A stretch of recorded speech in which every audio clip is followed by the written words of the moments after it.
Well, hey folks, welcome to the channel and welcome to another episode. Today we're going to be looking at an inclusive system in the Buck Knives Compadre series.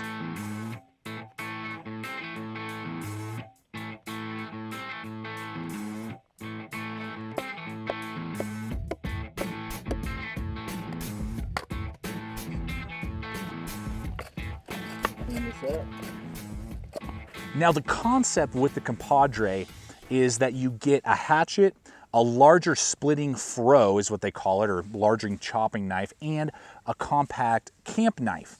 And kind of throwing that all together and kind of offering that in one system so you don't have to go and purchase them from different companies, and you could just kind of have a one cohesive unit in your systems. And then you could throw it maybe in your camper, maybe in your camping kit that you take the family camping trip once a year in, maybe for a Boy Scout, something like that is the concept behind the Compadre. Let me emphasize the word concept because it's a good concept, but there are some big hang-ups I'm about to show you today with this Buck Compadre system. The materials are really well done, but it's how they executed it that I believe is the problem, and that just leaves a lot to be desired. So we're going to talk about that. I'm also going to roll in another system that I think will give you better performance for actually less money. So we're going to talk about that today and whether or not the Compadre system is really worth it, and the pros and cons that it offers. So with that being said, let's take a look at the Buck Compadre series. So these three items are all made in the USA. That's awesome. They're going to come with this red powder coat on 5160 high carbon steel. Buck does a great job with 5160. It's got a really good level of toughness, but also has some good edge retention. It's easy to get a really fine edge on Buck's 5160, which is great. Then you have this dye wood, I think is what they call it. It's a stabilized wood handle, so that's cool. It's a little bit different, and they're all going to come with different leather sheaths. So that's really what we're looking at here today in this system. And how this setup is supposed to supposedly work is that you use your hatchet here for all of your chopping tasks, delimbing, chopping through medium trees and branches and logs and those type of things. Then you use this fro, and I've never heard this term fro before, but I guess it's something they use up in the north west in like Michigan and Wisconsin, supposedly is what the description said, for mostly splitting. So this is designed as a purely batoning blade. We will do some chopping with it as well, but this would then split the logs that you've chopped with the hatchet, and then finally your camp knife would do all of either your feather stick making to prepare your fire and all of your food prep, as well as all your carving and whittling. So that is the concept and how all three of these guys work together in concept. All right, so let's go ahead and look here at the axe first, and we're going to run in a lot of footage, and we'll be talking through that footage just about how it performs, but I want to run in just the basic specs for you. It's going to be 12.75 inches from top to bottom. It has a 3-inch cutting edge. It's going to weigh 23.4 ounces, and it is a full tang hatchet, and the thickness is 0.24, so just a hair under a 1/4 inch thick. Comes with a leather sheath. We'll talk about the sheaths all in unison a little bit later on in the video. So with that, let's see how it really performs.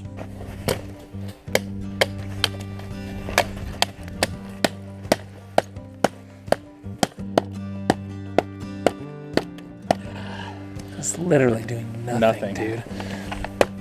As you guys can see, and this is pretty flimsy, pumped out wood. Gosh, this axe just is not biting in. And I'm having to exert a lot of energy. You can see it's wanting to fly out of my hand. No lanyard hole. Sadly, I'd have to say my Fiskars X7 can definitely do a better job with a lot less energy being exerted for 25 bucks.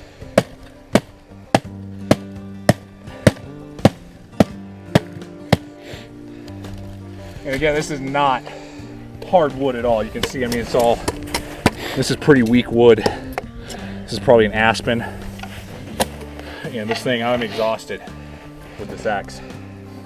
So we've been using these bucks, and Dad had a kind of epiphany. Did you say sucks? Bucks. Did you say sucks? I'm sorry. Hey Dad, what do you think about these red tools, particularly that axe? Yeah, that's what reminded me of something in your kid's Fisher Price toolkit, and that's about how well it chopped. Totally Sorry true. to say. Wish we could have said different, but it is not a chopper. Just don't do it. Just don't get it. So there you have it, folks. Sadly, I'm going to tell you, out of all of the hatchets and axes that are reviewed here on the channel, this is the worst performing axe. I don't see any value in it, and is basically just a throwaway in this set. So now to the Fro. Now this is really interesting. Again, a knife that's actually designed for batoning from the Northwest, again, is what I'm told in the description. Again, never heard of that. So it definitely has that snub nose. This is definitely just designed to split wood and possibly some chopping. We'll put it through both of those tasks here in just a moment. To give you some basic specs though, we have a 10-inch overall blade length. The overall length is 16.75 inches. You are looking at a thickness of a 1/4 inch thick there on the spine. And you do have a hollow grind, so that's a little odd to me. So we'll see how that actually performs in the chopping and splitting task with a little bit of a slight recurve going through there. And this actually weighs exactly the same weight as the hatchet at 23.5 ounces. So with that concept in mind, we're going to do a lot of splitting and we'll do some chopping as well and see how it does in that capacity. Trash. Sorry, the axe is not good. Fisher Price. Eric, could you baton with that narwhal blade? This does look like a little bit of a narwhal. Oh yeah, that's good. No issues there. Except that I had to look at its ugliness the whole time. Big crack in there. Yeah, oh yeah. Nice. Nice. Yeah, it's a knot That is a knot. Let's see how it does.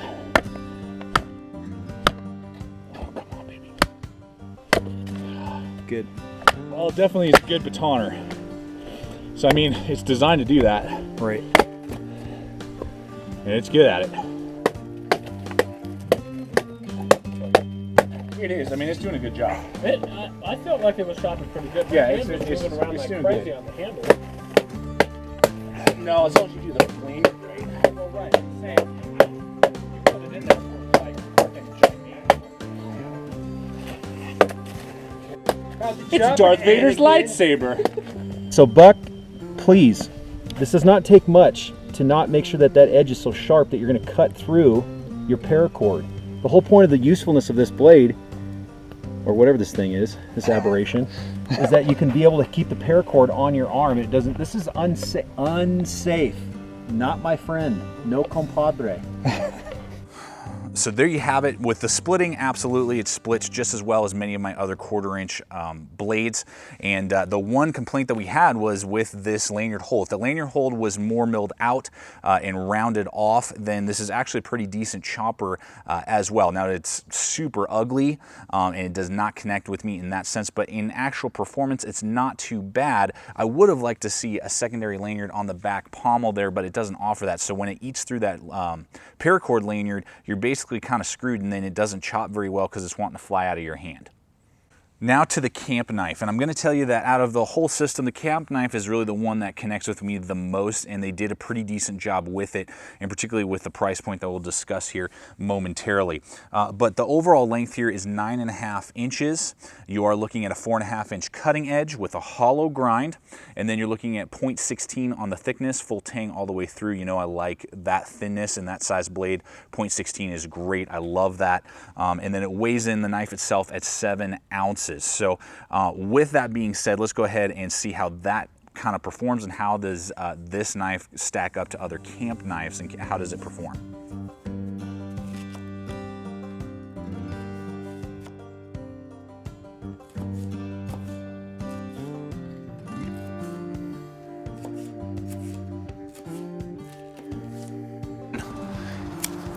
Easy. Nice. Very easy.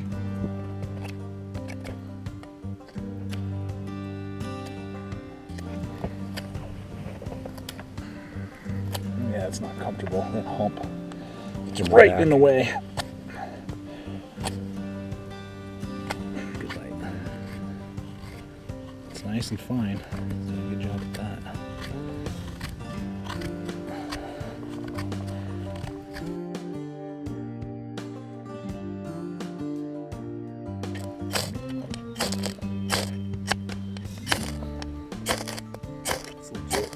So as I said, this is basically the best of the three-piece system, I believe. The 90-degree spine, even with the coating on, was real nice. You know, the hollow grind is not necessarily my preference. I would have liked to see a high saber or full flat, but that's okay. The one thing that kind of holds it back for me, if you were to say, hey, well, what's the one thing you don't really care for, is the handle. It's got rounded edges, but it's kind of blocky down the center, and it's pretty short. The overall handle length is 5 inches, and it barely gets my hand in there bare-handed before this pommel back here. And then if I'm wearing gloves, and particularly in cold weather conditions like you saw there where it was about 30 degrees and we're wearing leather gloves, it's kind of difficult to get a really good grip on the knife, where there are other knives out there that just give you a little bit of a better grip. So and I wear large size gloves, as you guys all know. So what I would say is, if you have medium or small size hands and you like this knife, it's actually, for the price point that we'll discuss here in a moment, a really well designed knife overall. For large and extra large size hands, the handle pommel hook out the back, if it had just been straight off the back, I think it would have been perfect. But with this kind of divot down, it starts to kind of cut off your pinky from being able to get the leverage that you are looking for.